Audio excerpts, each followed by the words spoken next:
So this project that you are about to start is analyzing identity and the importance of being earnest. So just a little bit of an introduction so that that makes sense. I don't want this to be a confusing assignment. This is supposed to be kind of more of a fun essay, um, which I know for those of you who hate writing, that's kind of a oxymoron. Fun and essay, I know for a lot of you don't go together, but the topic should be a little bit more fun rather than a chore. So the first thing I want you to know is that you are not doing any research. So if you do any type of, I guess, prep for this project, it's just going to be reviewing the play that you've already read. That's the only thing I expect you to do. You do not need to, go do any outside research. One thing that might help with this project, if you had trouble understanding the play, um, there are a lot of different movie versions where they follow the play word for word. My favorite has Reese Witherspoon and I believe it's Colin Firth. Terrible with actors' names. But they do a really good one that follows the script 100%. It is Oscar Wilde's version. They don't change anything. Um, Even all of the stage directions and everything, it is the play that Oscar Wilde intended. So that is a really good one. It's not the only one, and you do not have to watch the video, um, but it is an option if you had a little bit of trouble kind of following along the story. It does take place quite a long time ago in England, and so I know some people are able to dive right into that language, and other people, that's just not how your brain is wired, and that is fine. So that might help for this assignment if you struggled with the play. If that is something you are interested in and you want more information, go ahead and just email me. I can send you all the information I have about the various movies that you could watch. Okay, so that plug aside, because again, that is not required. So hopefully I'm making that clear. It's a suggestion to help with understanding, but it is by no means required. You do not have to watch the movie. Anyway, so this assignment, what you're going to do is you are going to choose a character. And it does not matter which character from the play. It can be someone who's in the play a lot, for example, like Jack or Algernon. Or it can be someone really, really minor that's just not in the play very much. For example, the maid that lost the baby, all those years ago. So it can be anyone. And so I want you to choose a character. If you can find someone that you were able to find any way to relate to, maybe their personalities are a little similar to yours, or maybe you found someone interesting or funny, that will help with this assignment. But again, you can choose any character from the play. And then you are going to think about their identity. And so let's just explore identity for a minute. So me personally, my name is Kelly Hicks. So my identity is Kelly Hicks. But my identity is more than that. It's more than just a phrase. It's more than just the name that you were given or the name that you gave yourself. It's more than that. So, for example, my first identity is with my family. I identify as a mom and as a wife. I have 4 little girls that I love very much, and that is my first identity. So when you think about identity, think about the phrase "I identify as."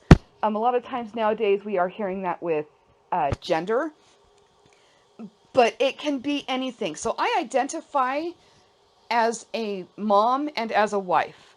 So if you were to meet me on the street and we had absolutely no prior connection, that's probably the first thing I'm going to tell you.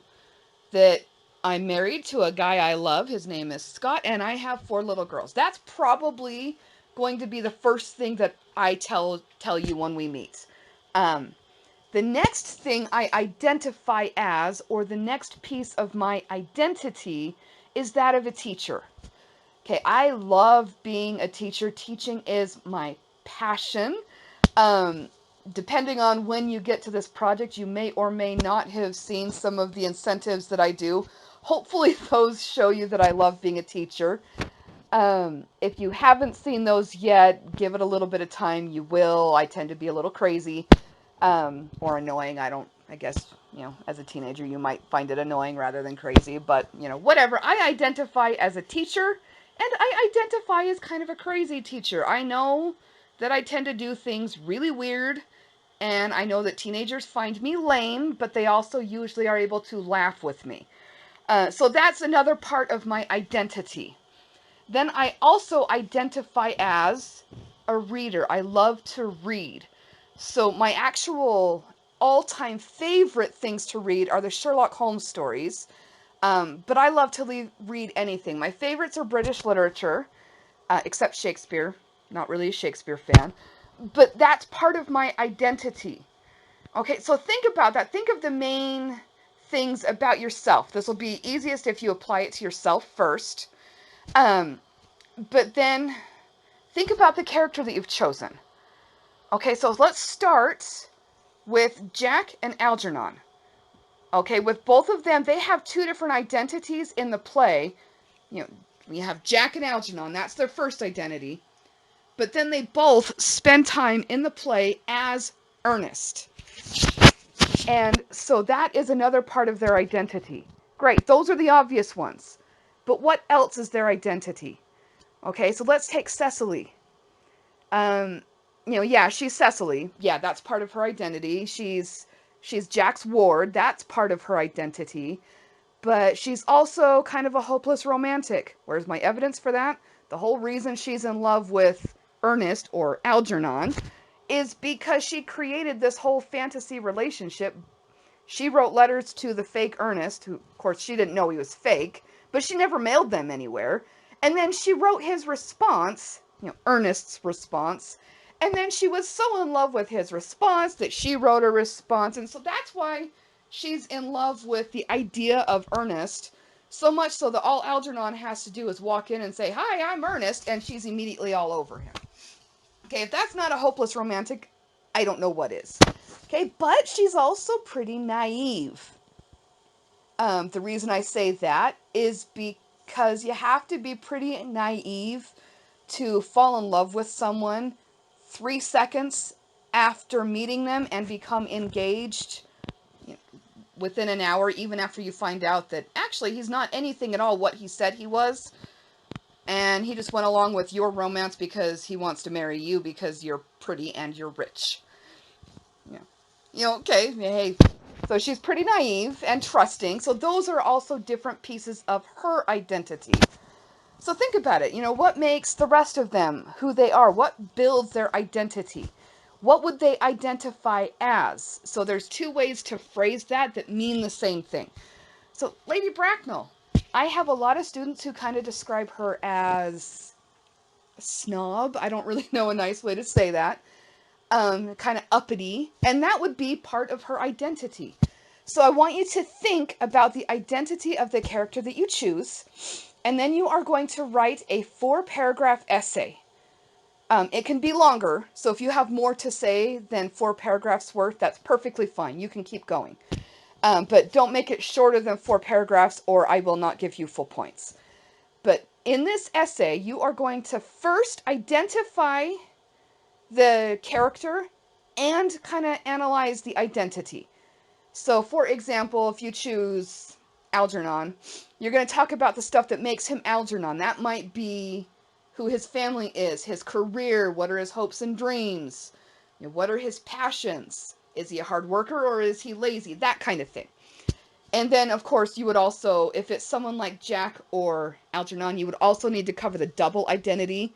So for those two, you would also need to talk about Ernest. And then, of course, with Jack, you would also need to talk about the fake Ernest, and then the fact that he finds out that his real name is Ernest at the end of the play. So that would be another facet if you happen to choose Jack that you would want to include. The rest of the characters, minus those two, I guess the two men, the rest of them, they've only got one main identity, and then the rest of it will just be the pieces of it. So things like their family, their careers, their hopes and dreams, how they spend their time, what their personality is. Like I said, are they hardworking? Are they lazy? Just that kind of stuff. You're going to talk about that. Then I want you to spend the rest of the essay analyzing how that identity affects the play. Okay, so for example, let's just say Cecily's identity was a little different and she was not a hopeless romantic. How would that change the play? I mean, what would happen in the play? Would things be basically the same, or would the end of the play be pretty drastically different? Would maybe just a little bit of it be different? So that's a good way to talk about how it affects the play, is to talk about, for example, the characteristic. So, like I said, let's just go with Cecily as a hopeless romantic. If, that's one aspect. So how it affects the play is she's in love with Ernest before he even shows up, and she accepts Algernon as Ernest just like that. And then she is willing to transfer her made-up relationship to the physical man that comes in and says he's Ernest. Then maybe another aspect of her identity is the fact that she's willing to forgive him for that and plans to marry him anyway. That would be another aspect. So you talk about how it affects the play, and then talk about what would be different if that part of her identity was changed, or if it just wasn't there. So like maybe instead of being a hopeless romantic, maybe she is, I don't know, a bitter old maid who just hates men because, she's 19 years old and no one has asked her to marry him yet. If she was a bitter old maid instead of a hopeless romantic, how would that have changed the story? It's just one little piece of her identity, but how much would that have affected the play? It would have affected the play a ton. Or let's just say you choose the poor maid who really doesn't come into the play very much. Let's just say she wasn't ditzy and hadn't accidentally mixed up the baby with the luggage. How would the play have been different? Yeah, we probably wouldn't have a play at all. It would be very short. Okay, so just think about that kind of stuff. What of their identity affects the play? So how does it affect the play? And then what would be different if you changed some of those pieces? Now, you don't have to analyze every single piece. So let's just say you picked Jack or Algernon and you have like 12 things that you've mentioned about their identity because they have several, plus you've got all the little facets of each identity. You don't have to tell me how the play would be different if every single one of those was changed. It's just kind of a suggestion of how to show how important those pieces of the identity are to the play. So there are lots of ways you can format this. If you have questions on how best to write or format this, please email me. I'm including my email address right in the explanation doc that you got this link for this video from. So I am willing to help you as much as possible in the planning stages. Also, when you get to that point, if you need help either writing your rough draft, or if you don't have anyone to do your peer review, just let me know. I will do your peer review. It will not dock you any points, but I don't want you to go without a peer review because it really helps you revise your essay. So when you get to that point, if you need help with that part, I am more than happy to be your peer review. But if you're struggling with this one, I know this is not an easy concept for everyone. We can go into my WebEx room and we can talk it through, and you can just write it right there while I'm in there with you and then submit it to me. Okay, so that's perfectly fine too, but I will help you however I can with this one. If you have any other questions about what I mean, or maybe this made no sense and you need a little bit more help, great, let me know and I will help you all that I can.